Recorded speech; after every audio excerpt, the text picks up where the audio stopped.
Welcome back in English class.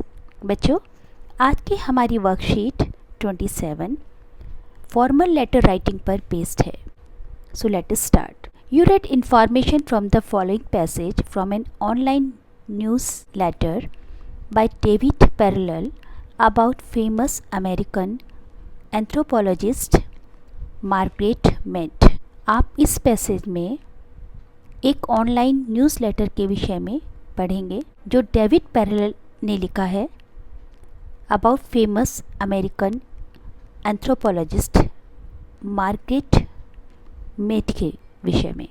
Anthropologist Margaret made was asked by a student what she considered to be the first sign of civilization in a culture। एक बार एक student ने Margaret made से पूछा कि ऐसा कौन सा चिन्ह है या साइन है जिसके द्वारा आप ये बता सकें कि ये सिविलाइजेशन जो है वो सभ्य है। Mead said that the first sign of civilisation was femur, a bone in the thigh of human. उन्होंने बताया कि जो पहला सिविलाइजेशन का साइन था वो थी एक बोन जिसको हम कहते हैं फीमर, यानी इसको हम थाई बोन भी कहते हैं। It broke and then healed, ये एक बार टूट गई और उसके बाद हील हो गई। हील मतलब ठीक हो जाना। It means that someone took care of the person and help to heal the bone.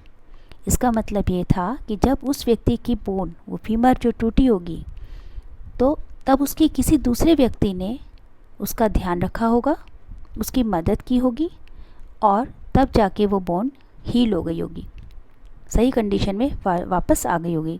यही सिविलाइजेशन का एक चिन्ह था जिसमें जब कोई व्यक्ति कष्ट में होता है या दुख में होता है, दूसरा व्यक्ति उसकी मदद के लिए आता है। तो in the animal kingdom if the bone of an animal breaks, लेकिन जानवरों में यदि किसी जानवर की बोन टूट जाती है, इट डाइज, वो मर जाता है। The animal dies because it can not run away from danger. जानवर क्यों मर जाता है? क्योंकि जब उस पर कोई खतरा आएगा, क्योंकि उसकी बोन टूटी हुई है तो वो भाग नहीं सकता। और go to the river to drink water, या फिर वो पानी पीने के लिए नदी पर नहीं जा सकता। और हंट फॉर फूड, या जब उसे भूख लगी है तो खाने के लिए वो शिकार नहीं कर सकता। उसका कारण क्या है कि उसकी जो बोन है वो टूटी हुई है। It becomes someone's else food, और अब क्या होगा कि वो किसी दूसरे का भोजन बन जाएगा, क्योंकि वो हेल्पलेस है। तो दूसरा जानवर जो आएगा वो उसको मार के खा जाएगा। और हम में जो ह्यूमन बीइंग वाली जो क्वालिटी है, काइंडनेस है, ह्यूमैनिटी है, वही चीज़ हमें जानवर से थोड़ा सा डिफरेंट बनाती है। तो वहाँ सिविलाइजेशन है। सिविलाइजेशन वहीं पर है जहाँ पर एक मनुष्य दूसरे मनुष्य की मदद के लिए खड़ा होता है। No animal can live if it has a broken leg because it can not be helped by another animal for the bone to heal. ये कोई भी जानवर एक ब्रोकन लेग के साथ ज़िंदा नहीं रह सकता, क्योंकि वो दूसरे जानवर के द्वारा ना तो हेल्प किया जाता है कि वो उसकी बोन को ठीक करने में उसकी मदद कर सके। Helping someone else through difficulty means that we are a part of human civilisation.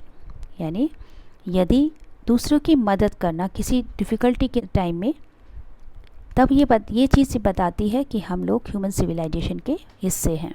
We are humans only when we serve others. हम तभी मनुष्य कहला सकते हैं, मानव कहलाने के अधिकारी हैं, जब हम दूसरों की सेवा करते हैं। सो बी सिविलाइज्ड, इसलिए सिविलाइज बनिए, यानी हमेशा दूसरों की मदद के लिए तैयार रहिए। After reading this news letter you think about the current pandemic situation where many human beings need help. इस न्यूज़ लेटर को पढ़ने के बाद आप सोचते हैं करंट पेंडेमिक सिचुएशन के विषय में, जहाँ पर बहुत सारे लोगों को मदद की ज़रूरत है। You decide to write a letter to president of your colony's RWA। आप अपने कॉलोनी RWA के प्रेसिडेंट को एक लेटर लिखने का निर्णय लेते हैं, explaining a plan that you have design to help people in your neighbourhood. आप एक प्लान आपने बनाई है, जो आपने डिज़ाइन की है, उसको एक्सप्लेन करते हुए, और वो जो प्लान है वो किस लिए है कि आप अपने जो नेबरहुड में जो लोग हैं जिनको ज़रूरत है उनकी मदद कर सकें। तो कैसे आप मदद करेंगे, उसके लिए आपने एक प्लान डिज़ाइन किया है और उसके विषय में आप प्रेसिडेंट को बताना चाहते हैं अपनी कॉलोनी के। Write the letter in 100 to 120 words, sign yourself as Amit और अमिता।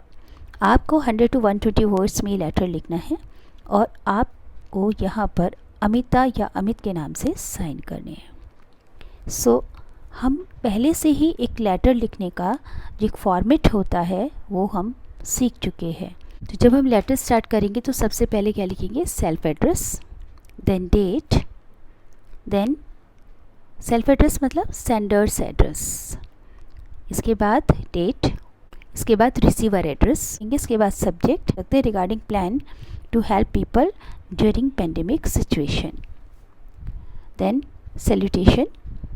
अब आगे हम लिखते हैं, क्योंकि ये लेटर अमिता लिख रही है, तो I Amita the resident of RWA colony want to share a plan that I have designed to help the needy people in our neighborhood।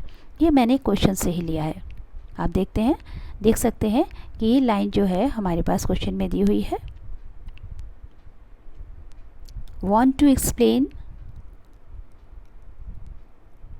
a plan that I, you की जगह आपने आई कर दिया, that I have designed to help people in our neighborhood। इसके बाद आप थोड़ा सा पेंडेमिक सिचुएशन के विषय में बताएंगे। In the pandemic situation where many human being need help, we should form a team of volunteers to ensure that the well-being of all the people of our society as well as the people of our neighborhood। कि इस pandemic situation में जब बहुत सारे लोगों को मदद की ज़रूरत है तो हमें एक वॉलंटियर्स की टीम फॉर्म करनी चाहिए, यानी बनानी चाहिए, टू इंश्योर, इस बात को सुनिश्चित करने के लिए, किस बात को, about the well being of all the people of our society, तो हमारी सोसाइटी के जितने लोग हैं वो सब ठीक ठाक रहें, as well as the people of our neighbourhood, हमारे आसपास के जो लोग हैं वो भी सुरक्षित रहें। अब इसके लिए प्लान क्या है, the team members will create a helpline number and this number will be shared to all the residents of our society as well as in the neighborhood, so that in case of any kind of need at any time, especially for old people and children, the team will be available to resolve the problem। कि जो team है, जो volunteer team है, वो एक helpline number create करेगी, वो number सभी रेजिडेंट्स को सोसाइटी के, इसके अलावा जो नेबरहुड हैं वहाँ पर ये नंबर शेयर कर दिया जाएगा, और जब कभी भी कोई किसी भी तरह की कोई ज़रूरत होगी किसी भी समय, ख़ासतौर पे जो बुज़ुर्ग लोग हैं, बच्चे हैं, तो ये टीम उनकी मदद के लिए, उनकी प्रॉब्लम को सॉल्व करने के लिए अवेलेबल होगी। Combined efforts of team will definitely help to overcome the critical situation as well as to boost the morale of the people. जब सब लोग कंबाइंड एफर्ट्स करेंगे, टीम के जो कंबाइंड एफर्ट्स होंगे, क्योंकि अकेला आदमी सब लोगों की मदद नहीं कर पाता, लेकिन जब एक टीम वर्क होता है तो वो सब लोग आपस में कोऑर्डिनेशन के द्वारा लोगों की हेल्प कर सकते हैं। तो इस क्रिटिकल सिचुएशन में वो किसी भी वो डेफिनेटली हेल्प टू ओवरकम, तो कंबाइंड एफर्ट्स जो हैं टीम के वो इस क्रिटिकल सिचुएशन से बाहर निकलने में डेफिनेटली हेल्प करेंगे।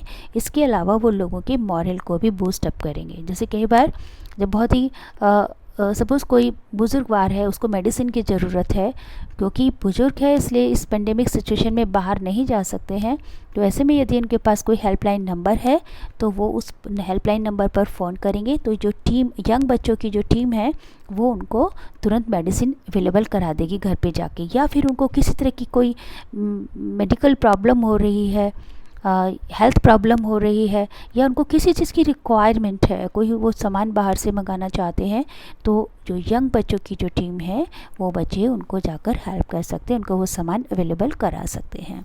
तो इस तरह से उसकी एक प्लान है और वो उसने इसमें अमिता ने एक्सप्लेन की है। इसके बाद इसको कंक्लूड करेंगे। I hope you would like this plan. मैं उम्मीद करती हूँ कि आपको ये प्लान पसंद आएगी। होपिंग फॉर फेवरेबल डिसीजन, उम्मीद करती हूँ कि ये जो आप इसमें फेवरेबल डिसीजन लेंगे। Yours sincerely. देन ये सब्सक्रिप्शन देना है आपको, एंड देन आपको अपना नाम लिखना है। ध्यान रहे कि यदि एग्ज़ाम में आपको कोई नाम असाइन किया गया है, जैसे यहाँ पर अमिता लिखा है, तो आप वही नाम यूज़ करेंगे, अपना नाम नहीं लिखेंगे। आई होप कि आपको ये वर्कशीट समझ में आ गई होगी। इसी के साथ हमारी आज की क्लास समाप्त होती है। See you in the next class. Till then, stay home, stay safe. Thank you. Have a nice day.